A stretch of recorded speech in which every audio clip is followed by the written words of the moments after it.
Discovery of T-Rex, the first fossil Tyrannosaur Dinosaurus. The discovery of T-Rex begins during the Bone Wars of the late 1800s. In 1892, during the heat of the Bone Wars between Edward Cope's and Othniel Marsh's fossil hunting armies, Cope discovered two partial vertebrae. He haphazardly studied them and made the assumption they came from a new ceratopsid dinosaur. He named it Manispondylus gigas, which means giant porous vertebra. Cope then continued his frantic and reckless pursuit of dinosaur specimens, and this new beast was all but forgotten for over 100 years.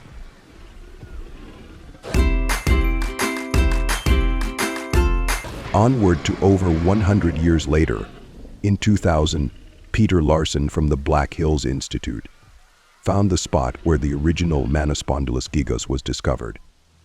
They excavated and found more of the original animal. Larson realized the animal Cope described over 100 years ago is a T-Rex. Since Manispondylus gigas is the actual first T-Rex discovered, the name T-Rex would normally be deemed invalid and all T-Rexes would become M. gigas. However, the International Code of Zoological Nomenclature, ICE's, naming animals did an update in 2000. Any name that has been published enough and has been considered valid for 50 years can't be replaced by an older name. Since T-Rex fits these rules, the tyrant lizard king dinosaur will not be renamed. The reconstructed holotype was displayed at AM for a few years, until larger and more complete ones were found. It eventually got packed away and placed into storage.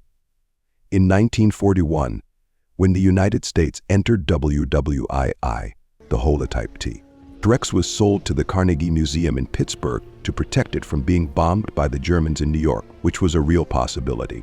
The holotype was then renamed CM9380. This reconstructed specimen is still on display at the Carnegie Museum of Natural History. They have no plans to ever move it. This fine holotype is pictured at the bottom of this article. Barnum actually discovered another T-Rex 2 years before his discovery of the holotype specimen.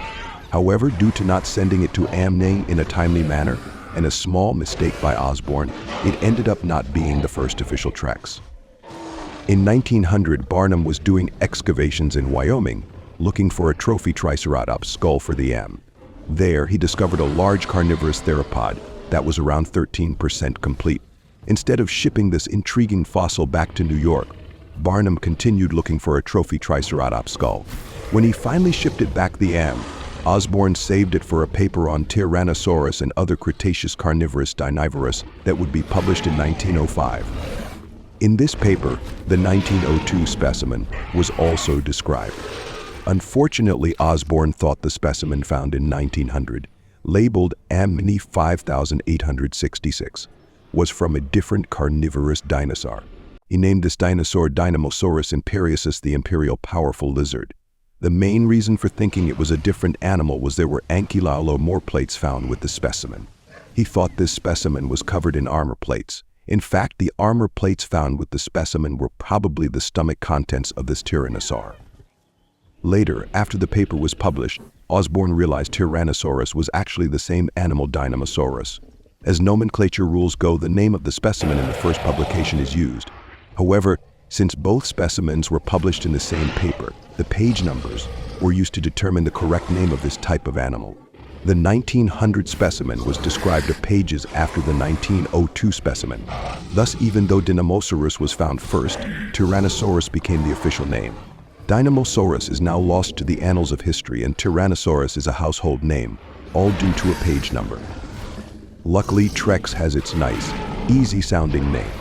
If it wasn't for Cope rushing and not further excavating the Manispondylus dig site, or no noticing a forgotten bone for over 100 years, or Barnum not sending the Dinosaurus specimen back to New York in a timely manner, or because Dinosaurus just happened to be placed a few pages after Tyrannosaurus in a publication, we are left with the name T-Rex, the name that almost wasn't.